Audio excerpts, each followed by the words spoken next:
friends, myself Pooja. Thank you for coming back. I wish you all are safe and staying at home. If you are new, welcome to our channel. And yes, click on subscribe button so that you can get further notifications. I thought why not make a simple, helpful and informative video. So I start YouTube channel.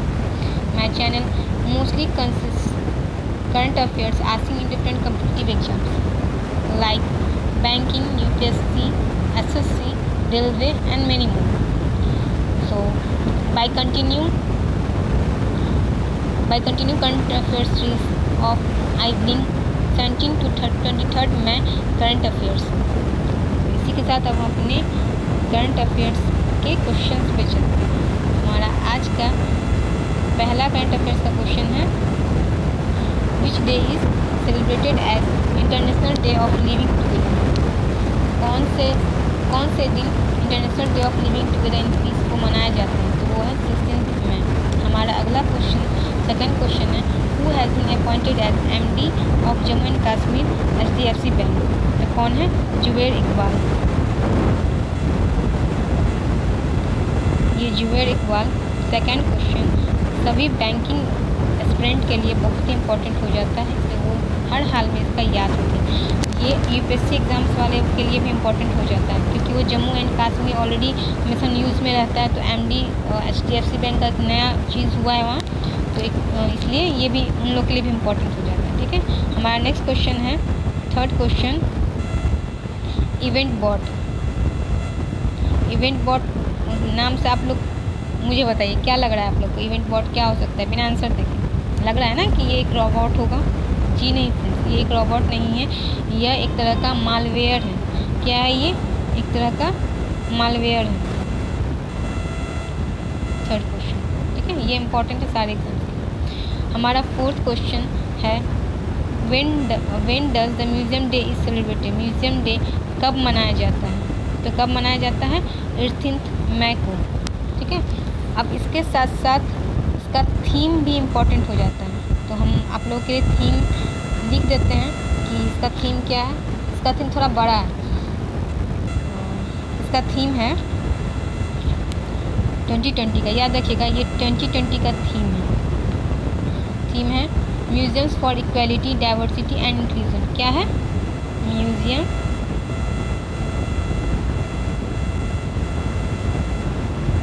For equality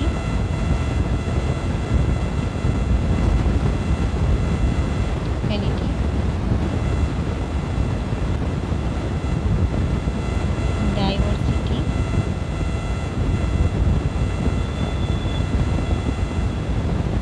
and inclusion.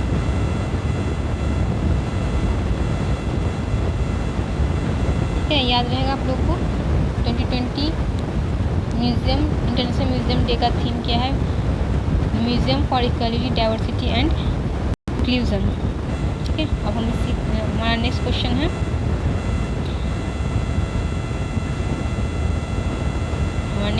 है eighth question Ratnakar Matkari was पास रवि belong to which field. Ratnakar Matkari जो हाल ही में गुजरे हैं वो किस फील्ड से बिलोंग करते हैं? तो किस फील्ड से बिलोंग करते हैं?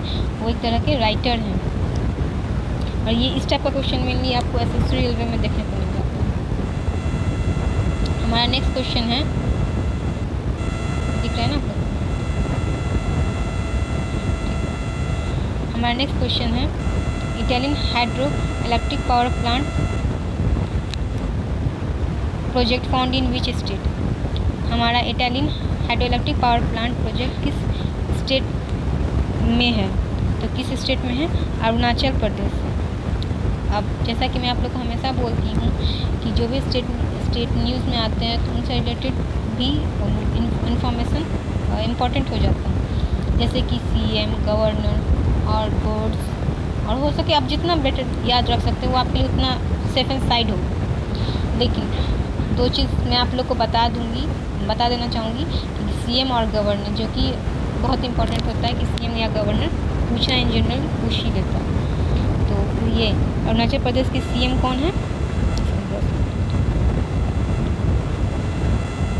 CM है प्रेम खांडू। कौन है? प्रेम खांडू। ठीक है, और गवर्नर कौन है? यहाँ इनके गवर्नर हैं बी.डी. मिश्रा। कौन है? बी.डी. मिश्रा। ठीक है फ्रेंड्स, तो ये दोनों चीज़ आप लोग याद रखिएगा। चलिए हम लोग नेक्स्ट क्वेश्चन पे चलते हैं। हमारा नेक्स्ट क्वेश्चन है 10th question, rail boat developed by which railway zone. तो रेल बोट किस रेलवे जोन के द्वारा डेवलप किया गया है? तो वो कौन है? South central railway. अब फ्रेंड्स ये वाला न्यूज़ इम्पॉर्टेंट हो जाता है आप लोग के लिए। देखिए कैसे,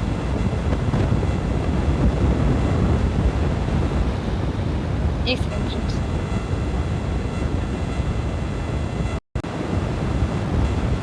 हाँ तो मैं एक सेकंड फ्रेंड्स।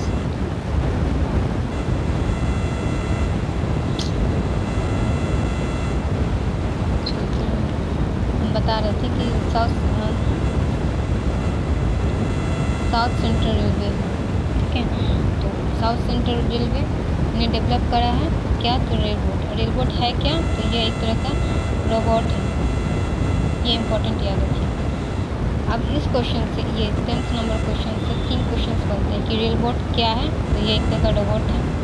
रेल बोट किस रेलवे जोन के द्वारा डेवलप किया गया है? जोन के द्वारा डेवलप किया गया है। एंड यस, ये किस चीज़ के लिए उपयोग किया जा रहा है? तो कोविड-19 के लिए,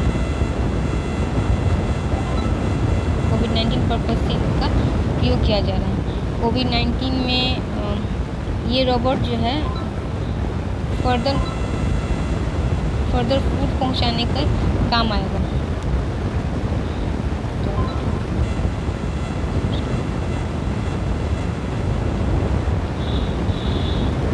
फर्दर फूड पहुंचाने के काम आएगा। मतलब मैं सही कहने का मतलब ये है कि जैसे फूड सर्विस हुआ, पानी देना, अदर सर्विस हुआ जो डॉक्टर्स करते हैं, जो ना भी, तो वो जनरल सर्विस प्रोवाइड करने के लिए, ठीक है।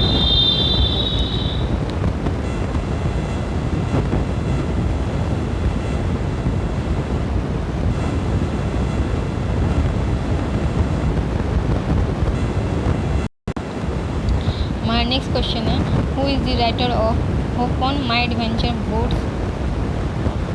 On boats, trains and planes. तो कौन है? Ruskin Bond. रस्किन बॉन्ड अपने बर्थडे एनिवर्सरी पे उन्होंने एक बुक रिलीज़ किया, होप ऑन नाम का। मेनली ये राइटर जो हैं अपने हमेशा एडवेंचर्स पे मेनली ज़्यादातर चीज़ें लिखते हैं। तो उसी में से उनका एक ये वाला बुक है होप ऑन, और उनकी कुछ अदर पॉपुलर बुक हैं, जैसे कि मैं बता देती हूँ आप लोग को। The room on the roof 1957 में लॉन्च हुआ था। अगला दूसरा है द ब्लू अम्ब्रेला, वो 1980 में हुआ था। तो ये भी एक दो उनकी पॉपुलर बुक है, याद रख ले तो अच्छा ही रहेगा। ठीक है, हम लोग का नेक्स्ट क्वेश्चन है 12th question, Tadoba Andhari tiger reserve located in which state. Tadoba Andhari tiger reserve किस स्टेट में है? तो कहाँ है? महाराष्ट्र में। ठीक है, कहाँ है? महाराष्ट्र। हमारा नेक्स्ट क्वेश्चन है, who has become the chairman of WHO। WHO के चेयरमैन कौन बने हैं? तो कौन बने हैं? हमारा प्यारा भारत। ठीक है, ये न्यूज़ भी हर एक तरह के एग्ज़ाम्स के लिए इम्पोर्टेंट हो जाता है, बैंकिंग के लिए भी, सब एक बैंकिंग हो चाहे PSC, सबके लिए ये वाला क्वेश्चन इम्पोर्टेंट है 13 नंबर। ठीक है, तो हमारा नेक्स्ट क्वेश्चन है 14th क्वेश्चन, क्या है? When does international T day celebrated. International T day celebrate कब किया जाता है? तो कब किया जाता है? 21 मई बाय FAO। अब यहाँ पे मैंने बाय FAO लिखा, 21 में लिख के नहीं छोड़ी, जैसे अदर क्वेश्चन में मैं लिख के छोड़ दूँगी। इसमें मैं इसलिए लिखी हूँ क्योंकि 2 दिन मनाया जाता है इंटरनेशनल टी डे। एक तो FA के द्वारा 21 मई को मनाया जाता है, और दूसरा NGO के द्वारा मनाया जाता है, वो 15 दिसंबर है, वो भी इंटरनेशनल टी डे ही कहा जाता है। तो इसलिए इस चीज़ को आप लोग ध्यान रखिएगा। अगर कंडीशन दे देता है कि बाय FAO, तो आप लोग 21 में मारिएगा, या एनजीओ दे देता है तो आप 15 दिसंबर मारिएगा। लेकिन अगर डायरेक्ट पूछता है कि इंटरनेशनल टी डे सेलिब्रेटेड, आपको ऑप्शन में एक ही देगा। अगर दो दे भी देता है बाई चांस तो आप 21 मई को मार के आइएगा, ठीक है। हमारा नेक्स्ट क्वेश्चन है, what is the capital and currency of Malaysia? क्या है मलेशिया का कैपिटल क्या है और करेंसी क्या है? जैसा मलेशिया न्यूज़ में आया था कि उनका कुछ, हम लोग जो पाम ऑयल लेते हैं ना, तो पहले हम लोग मलेशिया के जो ये गवर्नमेंट थे, जो पुराने गवर्नमेंट थे, तो उनके कुछ अच्छे मतलब अच्छा पैचअप नहीं था, इंडिया के साथ हो पा रहा था, तो पाम ऑयल हम लोगों ने कैंसिल कर दिया था लेना उन लोगों से। तो अब फिर से नए गवर्नमेंट आए हैं तो हम लोग उनसे पाम ऑयल ख़रीदने लगे हैं, बेचने लगे हैं। तो मतलब मेनली ख़रीदते ही हैं, तो हम लोग पाम ऑयल उनसे ख़रीदने लगे हैं। तो इसीलिए मलेशिया न्यूज़ में आ गया, तो उससे रिलेटेड बात भी हमारी न्यूज़ में हो गई। तो इसीलिए मलेशिया का कैपिटल क्या है? कुआला लंपुर, और करेंसी रिंगिट, ठीक है, याद रहेगा। क्या है कैपिटल? कुआला लंपुर और करेंसी रिंगिट, ठीक। हमारा नेक्स्ट क्वेश्चन है, swine flu belongs to which category? Swine flu किस कैटेगरी से बिलोंग करता है? तो किस कैटेगरी से बिलोंग करता है? वायरस से। हमारा नेक्स्ट क्वेश्चन है, ये जनरल साइंस कैटेगरी में आ गया इस टाइप का क्वेश्चन, तो याद रखिएगा। हमारा नेक्स्ट क्वेश्चन है, what is the current repo rate set by RBI? और यस, एक चीज़, स्वाइन फ्लू उतना बैंकिंग में नहीं पूछता, ये क्वेश्चन ये नहीं पूछेगा, मतलब कंफर्म नहीं पूछेगा स्वाइन फ्लू। बैंकिंग वालों के लिए तो ये इंपॉर्टेंट है, बाकी अदर एग्जाम्स के लिए ये इंपॉर्टेंट है स्वाइन फ्लू। हमारा नेक्स्ट क्वेश्चन है 17th question, what is the current repo rate set by RBI? अभी रेपो रेट जो RBI के द्वारा दिया गया है वो क्या है? वो है 4%। क्या है? 4%। अच्छा, अब मैंने इसको न्यूज़, ये बैंकिंग के लिए तो इम्पोर्टेंट है, अदरवाइज अदर के लिए भी इम्पोर्टेंट है, एपीएससी के लिए भी बहुत इम्पोर्टेंट है। तो मैं इसको लाई क्यों न्यूज़ में? इसके बहुत सारी 2-3 रीज़न। एक तो ये इसका करंट रेट भी पूछ देता है बैंकिंग एग्जाम में, और दूसरे में ये भी पूछता है कि रेपो रेट है क्या। आपको 2-3 ऑप्शन दे देगा, तो रेपो रेट और थोड़ा छोटा में ये रहता है, डेफिनेशन टाइप में रहता है, तो पूछ देता है। तो रेपो रेट क्या हो जाएगा? रेपो रेट क्या है? तो रेपो रेट क्या है? जब बैंक RBI से शॉर्ट टर्म के लिए, इस चीज़ में शॉर्ट टर्म के लिए जब लोन लेती है,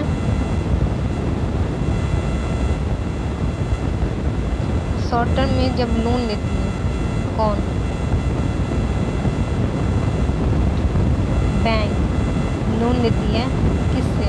फ्रॉम RBI से, तो उसको हम रेपो रेट बोलते हैं। जिस रेट पे शॉर्ट टर्म में बैंक RBI से लोन लेती है उसको हम बोलते हैं रेपो रेट, ठीक है। तो इसको मतलब घटाया गया रेपो रेट को, तो ये न्यूज़ में आया। अच्छा, रिवर्स रेपो रेट भी होता है। अब रिवर्स रेपो रेट क्या होता है? तो जिस इंटरेस्ट पे बैंक RBI को लोन देती है तो वो हो जाता है रिवर्स रेपो रेट। और हाँ, रिवर्स रेपो रेट से हमेशा थोड़ा बड़ा होता है, क्योंकि बैंक प्रॉफिट के लिए काम करती है, तो ऑब्वियस सी बात है जब वो RBI को देती है तो थोड़ा ज़्यादा रेट में देती है, ठीक है। रेपो रेट से थोड़ा ज़्यादा रेट में देती है। बैंक रेट क्या होता है? The rate at which banks lend money from RBI for long term. हाँ, यही चीज़ अगर लॉन्ग टर्म में हो जाएगा, तो उसको हम लोग क्या बोलेंगे? Bank rate.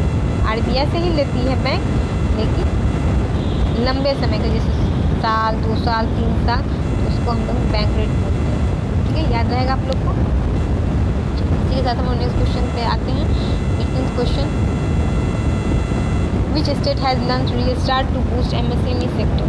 किस स्टेट ने MSME सेक्टर को बूस्ट करने के लिए रीस्टार्ट प्रोग्राम लॉन्च करा है? तो वो कौन है? आंध्र प्रदेश। क्यों किया है? तो वो भी इम्पोर्टेंट हो जाता है। टू रिवाइव इंडियन इकोनॉमी, यहाँ पर मैंने नोट डाउन करवाया था। To revive Indian economy and encourage 10 lakh jobless. अभी कोविड-19 की वजह से बहुत सारे लोग जॉबलेस हो गए, तो इसी वजह से गवर्नमेंट ने एक स्टेप लिया है, रीस्टार्ट नाम का प्रोग्राम लॉन्च करा है MSME सेक्टर के लिए, ताकि इंडियन इकोनॉमी को रिवाइव किया जा सके, और दूसरा जो 10 लाख लोगों जो जॉबलेस हो गए हैं उन्हें जॉब प्रोवाइड करा सके, ठीक है। तो एक चीज़ और, MSME का फुल फॉर्म क्या है, ये भी इम्पोर्टेंट है। MSME का फुल फॉर्म क्या है वो भी इम्पोर्टेंट हो जाता है। ठीक है, हमारा और यस जैसा कि मैं बोलती हूँ हमेशा कि आंध्र प्रदेश के CM कौन है, तो वो हमारे CM हो जाएंगे, कौन हो जाएंगे, YS जगनमोहन रेड्डी जी। ठीक है, ठीक है, ये होगी। अब गवर्नर कौन है, गवर्नर कौन है, बिस्वा भूषण, कौन है, बिस्वा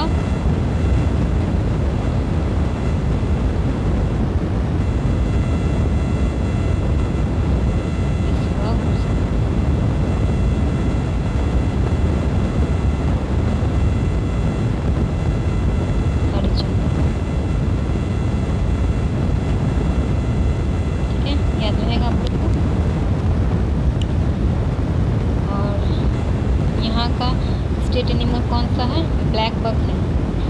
स्टेट फ्लावर क्या है, तो जैस्मीन। और स्टेट ट्री नीम है। थोड़ा सा अगर याद रख लेते तो अच्छा है, मैंने सोचा कि मैं इसमें आपको बता दूँ। चलिए फिर हमारा नेक्स्ट क्वेश्चन है 19th question, who is the chief executive of serum institute.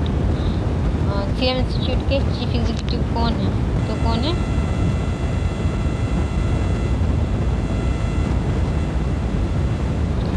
आदर पूनावाला। कौन है, आदर पूनावाला। ठीक है, अब मैं आपको ये भी बताना चाहूँगी कि कैसे ये न्यूज़ में क्यों इम्पोर्टेंट हो जाता है। तो सीरम इंस्टीट्यूट में कोविड-19 के लिए वैक्सीन बना रही है, किसके साथ, तो ऑक्सफोर्ड के साथ, और भी जो हैं अदर 3 कंपनी हैं दूसरे देश की, 2 US की हैं और एक दूसरे जगह की है।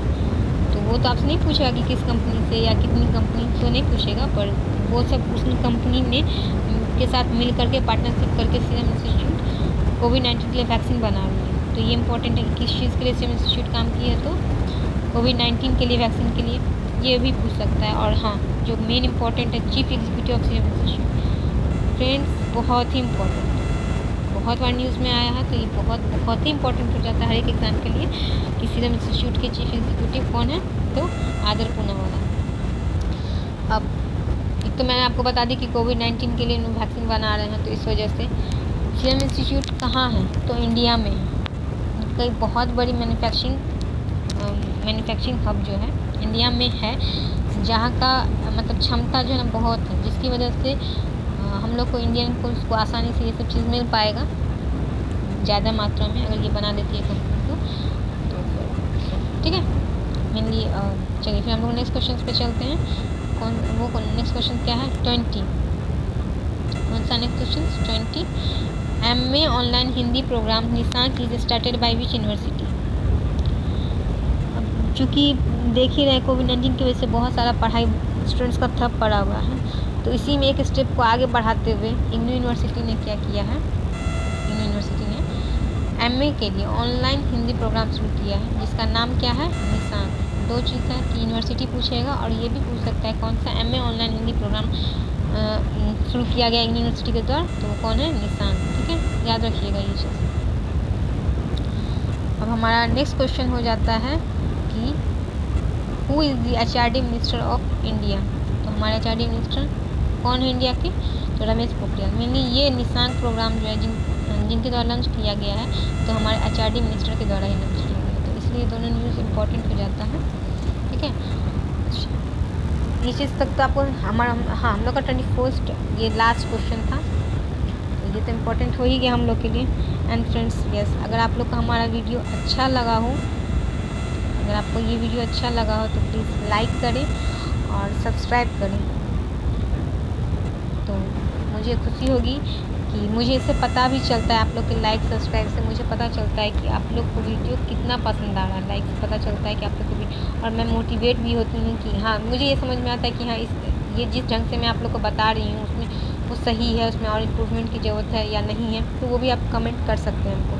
ठीक है, तो आपके लाइक से हमको समझ में, मैंने इससे ही बोल रहे हैं कि मोटिवेट होती हूँ, समझ में आता है कि आप लोग को समझ आ रहा है, सब कुछ आप लोग गेन कर रहे हैं, तो इसीलिए वीडियो को लाइक ज़रूर करें, और जो नए हैं वो ऑब्वियसली बात है सब्सक्राइब भी कर लें, ताकि आपको मैं हर एक वीकली लाती हूँ संडे को, तो वो आप लोग को सही टाइम पे मिल जाए, ठीक है। तो फिर इसी के साथ हम आज का वीडियो, हाँ दोस्तों एक चीज़ और, मैं अगर किसी स्टूडेंट्स को, बहुत से स्टूडेंट्स को परेशानी होती है, मुझे अभी अपने लाइफ में स्टूडेंट्स, अभी भी तो स्टूडेंट्स ही हूँ, लेकिन फिर भी अगर स्टूडेंट्स लाइफ में ये ज़्यादा परेशानी आती है, जो न्यूअर्स होते हैं, जो फ्रेशर्स होते हैं, कि उन्हें नहीं समझ में आता कौन सा एग्ज़ाम क्या है, कैसे है, किसमें क्या पढ़ना है, कभी कभी सिलेबस में, या कौन सा एग्ज़ाम कौन सा चल रहा है। तो उसके लिए अगर उस फ्रेशर्स के लिए, या जो भी अगर किन्हीं को ज़रूरत लगता है कि मैम से पूछें, तो वो आप कमेंट में डाल दीजिएगा, प्लस मैं आपको रिप्लाई ज़रूर दूँगी। मुझे अगर जानकारी होगा, नहीं भी होगा तो भी मैं उनका कहाँ से कंसल्ट करना है उसका भी मैं रिप्लाई आप लोग को दूँगी। तो जो भी आप लोग को एग्ज़ाम से रिलेटेड कोई भी क्वेरी होगा तो आप लोग यहाँ पे भी पूछ सकते हैं, ठीक है। So thank you,